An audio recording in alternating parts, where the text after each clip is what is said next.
Hi, and welcome to another video on Rideshare Dashboard. So today we have Ryder from SherpaShare. He created the service roughly about a year ago, actually today, or close to this month, to help self-employed workers, especially Uber, Lyft drivers, and other self-employed workers, aggregate their income and also do a couple of different analysis with their income in terms of trips and distance, fares, and things like that. So, Ryder, tell me a little bit more about yourself and when you started Sherpa and why you started it. Yeah, great. Thanks, Simon, for having me on. Yeah, you're exactly right. We started SherpaShare exactly a year ago. My co-founder and I met last January. My background's in transportation and ride sharing, and his background was in the delivery and travel space. And so we knew a lot of these sharing economy companies, all of these marketplaces, especially Uber and Lyft and Sidecar drivers. And we were both drivers ourselves and still are. And we realized that the same issue with a lot of these companies is their drivers don't really have a good sense of how they're doing. So we thought, what if we could be the company that directly helps the drivers and the independent contractors make a little bit more money? So I guess how does when you boil it down, how does your service help drivers in particular? So with drivers in particular, we are right now the only service that allows Uber, Lyft, and Sidecar drivers to integrate their earnings at a trip-by-trip level and see and visualize all of their earnings on one dashboard. And then drivers can make a decision about what their best days are to drive, potentially where to drive, and which services will help them make the most money. Okay, and then also, what kind of analysis do you generally help with on Sherpa? So so typically the process for a new user to SherpaShare, for example, with Uber and Sidecar, it's a one-step integration. So you create a SherpaShare account, and you integrate. You authorize us to integrate your Uber earnings or your Sidecar earnings, for example, and you can see on your dashboard total earnings, total expenses based on mileage. And that's mileage that either that Uber or Sidecar have reported, and you can also add on any extra mileage you've tracked, as well as expenses. So what that gives you is a picture of, okay, here's how much I made over this many hours. And for the driver, they can then understand, okay, well, my income goal next week is $500, for example. I can monitor SherpaShare throughout the week and see how I'm doing to get to that target. Okay, yeah, definitely one of my most favorite features is that little pie chart that shows you where your income is coming from. So, back probably 8 months ago, I was doing a lot of mentoring during the week, and I was driving on Uber on the weekend. So I always wanted to know what my breakdown was. I mean, I got 2 different paychecks, but I always wanted to see on a pie chart exactly how much I was making. Sometimes I was making actually a little bit more on Lyft, but for the most part I was making more on Uber, and that pie chart that you had was actually really cool to see. It kind of motivate me to either drive more or mentor more. Yeah, that's a big piece of what we're trying to do is motivate drivers that they are getting earnings, and like when they factor in all of the expenses, there is real money to be made. And if they go out and put in an extra 5 or 10 hours, they'll increase how they're doing. So yeah, those pie charts were in response to what a lot of drivers were asking for. Because what we heard from folks about a year ago when we started talking to drivers was that they could, and I think you did the same thing. And you still do, create your own Excel spreadsheet and copy paste from a Lyft email, copy paste from your Uber dashboard, copy paste from any other service, and then put them all in a spreadsheet. Basically what we've done is automate that and also give you more information. So we hopefully we are saving people hours of time. Yeah, and especially with that Sidecar integration, it's definitely saved me quite a bit of time because I was trying to do it manually yesterday and today, trying to understand the guarantee, the 1.25x extra bonus that we were getting, and rider cancellations, and the fact that they could actually tip on the app as well, in addition to the subsidy that we were getting from Sidecar. It was just way too much. It was just, you know, you had to go to like a couple different screens to see like what was going on, and I'm trying to, you know, aggregate my payments, and but the Sherpa just aggregates all of that automatically, which I thought was really cool. That's great. We partnered with Sidecar back in August, and they've been a like fantastic partner. You know, they recognize that they, you know, as a Sidecar driver, you could see your earnings in the app, but they didn't have a good way for you to export that. So they said, okay, this is perfect. SherpaShare can help all our drivers do this. Yeah, we have a good chunk of all the Sidecar drivers using this now. Oh, okay, great. Yeah, I know, because it's on like every email that they have. It's like, hey, this could help with your taxes, you know, these services. So I'm sure that definitely helps your integration. And being that it's automatic, you know, so it's pretty easy.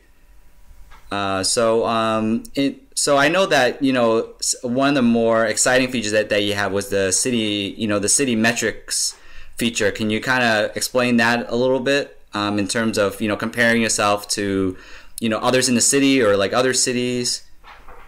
Yeah. So our first goal for SherpaShare was to have a personal dashboard for each individual contractor, so you could see earnings, expenses in place. But we soon realized that actually there was a lot of value in comparing how you're doing to other drivers in your city. We realized that there's always this question when you're on the road: is it a slow night for me, just for me, or everyone else? Should I be going somewhere else? How's everyone else doing? Was that an awesome night for me, or others? So there's always those questions about like how you're doing compared to others.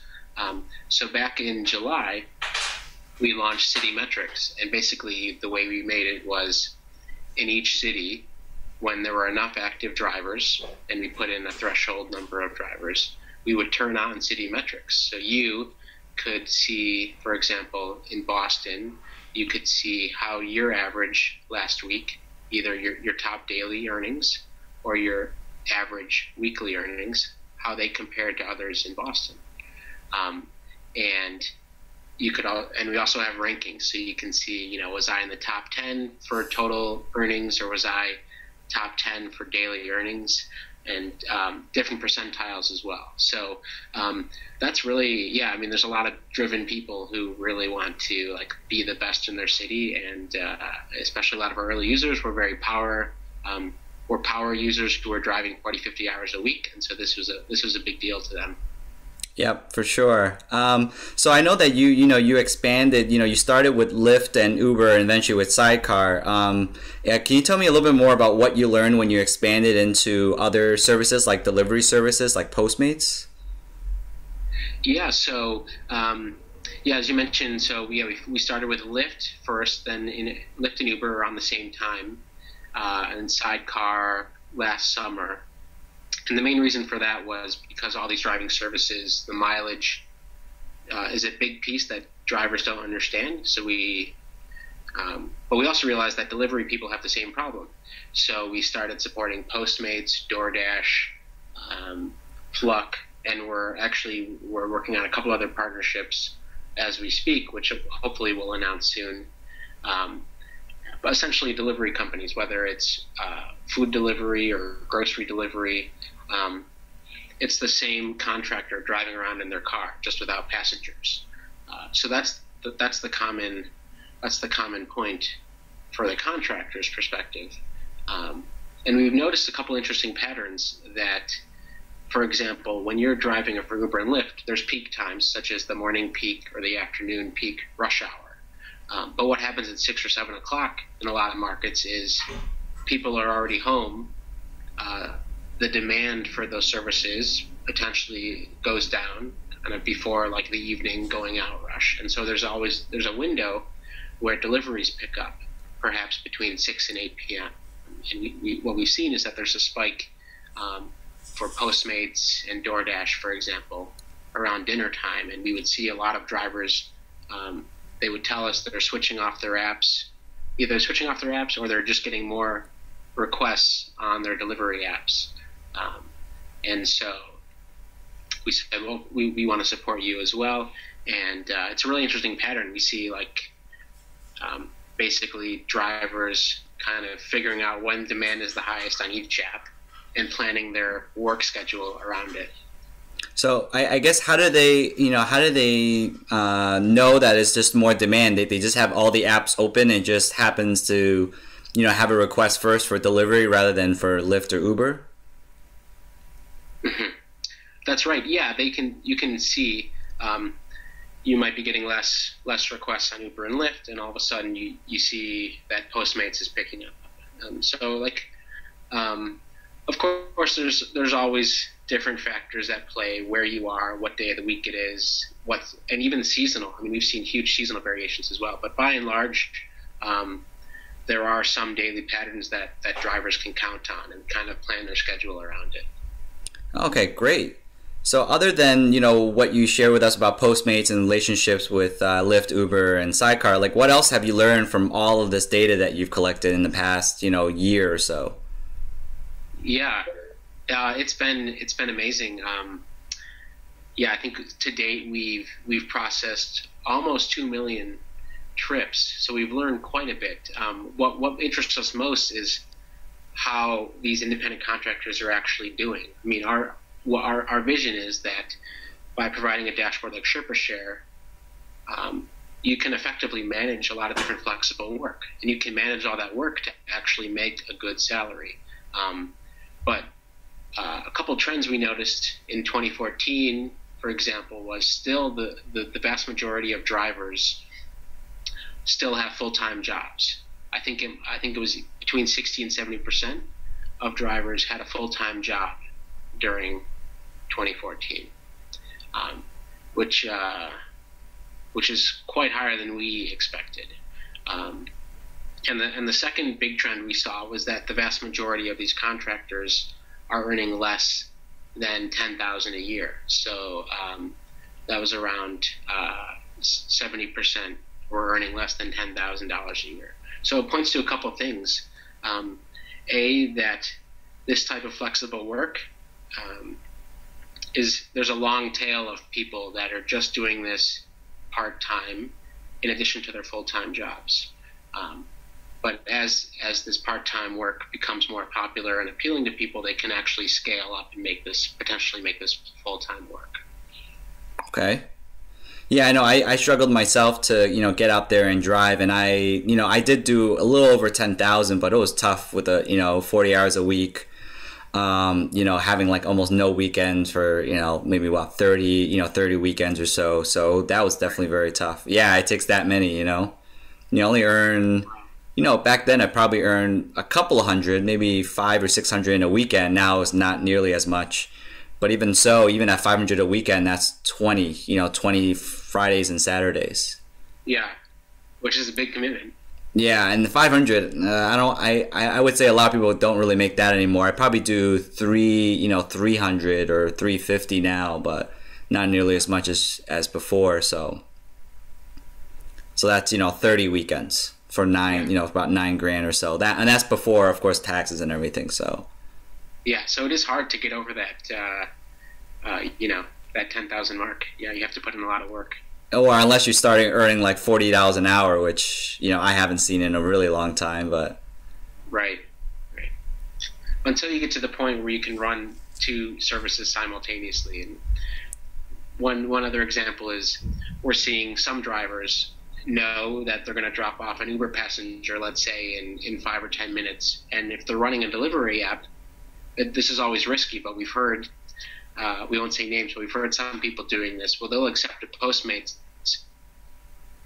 or DoorDash delivery before they've dropped off the other person, because in their head they can figure out, okay, I dropped that person off in 5 minutes, I can get to the restaurant in 10 minutes, and I'll still have plenty of time. So we're starting to see people try to overlap some of these services. Yeah, I've heard people doing that with Uber and Lyft too. I was really impressed.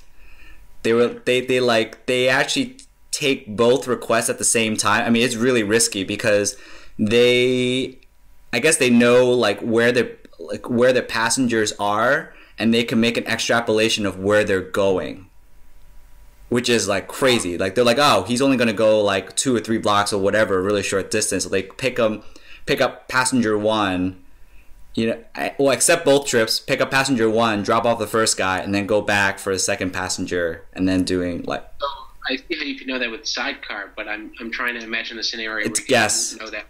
Yeah, it's all a guess. Yeah, it's all, or maybe they call ahead of time or something. I'm not really quite sure, but I know. I've only heard of a few people doing that a handful of times, so it's not like real repeatable, but yeah. But I know some of the delivery services do try to bunch trips to make you more efficient. So in the food delivery space, if you're going to a restaurant on a main street, as the network, and this is kind of Uber's theory as well, as the network gets more liquidity and more demand, you can start to stack up the driver to pick up a few different orders at once. Basically, it creates more efficiency. Yep. That's pretty interesting. I should definitely try one of these delivery services one of these days and just see how it's like. Yeah, I know a couple are out in Boston now, right? I mean, both Postmates and DoorDash, I think, are in Boston. Yeah, but I wasn't sure what the time commitment was. But I definitely I'm very interested in trying them out. They sound like a lot of fun. I've been trying to rack up a couple more trips on Sidecar because they're finally kind of getting off the ground now in Boston, where you could, last weekend I was making, like, without any bonuses, about 20 to 25 an hour, which isn't bad at all for a company, for a service that I was struggling to get 1 or 2 trips last year. Just any 1 or 2 trips. Yeah, because it was just there was just far and few in between. But with all these promotions, I've been getting like requests, like not nonstop, but very regularly, and they were pretty lucrative. So. Oh, great. Yeah. So I guess we're gonna try to wrap up the video now. But is there anything exciting that's coming up for Sherpa that they wanted to announce or allude to something? Yeah. So we do have. I mean, we always have big announcements, but we keep some things under wraps. But one thing we are going to announce very soon is a one-step Lyft integration. So similar to what we have with Uber and Sidecar, as a new user, you go to SherpaShare and you can integrate all of your earnings in one step. We'll be announcing the same thing for Lyft and Postmates as well, which we're really excited about. If you're using SherpaShare now with those companies, you realize you can set up auto forwarding, but there is some work involved in kind of setting up auto forwarding. So hopefully we'll be announcing this very soon, and I'd love to announce it on the Ryder dashboard as well. Yeah, I know a very recent user that you probably know of. I think it's Jane at Lifting America, and down in Providence. Yeah, she was like, man, how do I do this? And it's like, man, I got to go back and forward all my emails, to get all this analytics. I'm like, yep, I had to do that all last year as well. She's set up and she's happy now because that's behind her. Yeah, I know. Well, I mean, luckily, I think she did it. Maybe like 2 weeks ago, so middle of January, and I'm hoping she only did it for January. So now she's all set for 2015 at least. So. Mm-hmm. All right. Well, the good news is going forward for Lyft drivers, you won't have that problem. We'll take care of your past earnings as well. Oh yeah, I know. That would be really cool. I'm kind of interested to see what the reactions are of like some of these veteran Lyft drivers who's probably maybe just signed up in the last month or week or so, and they didn't bother going back to 2014, and then having that integration, and then just one morning just waking up to like seeing all of like the data from 2014. That would be really cool to see. That's that beautiful moment where you see your data in front of you and you're like, oh, this is incredible. Yeah, but they're probably going to start freaking out because they're going to find out how much they're going to owe in taxes. Hopefully they don't find out on April 14th, but Right. Good point. So thanks for sitting with me today, talking about Sherpa. I've always been a big fan of your service. I've been, trying, using it for the last year or so. So I'm really hoping all this exciting stuff really gets you a lot more users. Yeah, thanks so much. And this is great. As I told you before, you were our seventh user, so we're really excited, to have worked with you for such a long time. Yeah, I know. I'm kicking myself now. I should have signed up a couple of days earlier. I just kept, driving and pushing it off for, a couple of days or something. That number one, yeah. All right. Well, thanks for speaking with me. So this is another video on Rideshare dashboard. Click subscribe or like this video if you would like, or there's a link to SherpaShare down below the video so you can sign up for free. Thanks again, Ryder. Thank you, Simon.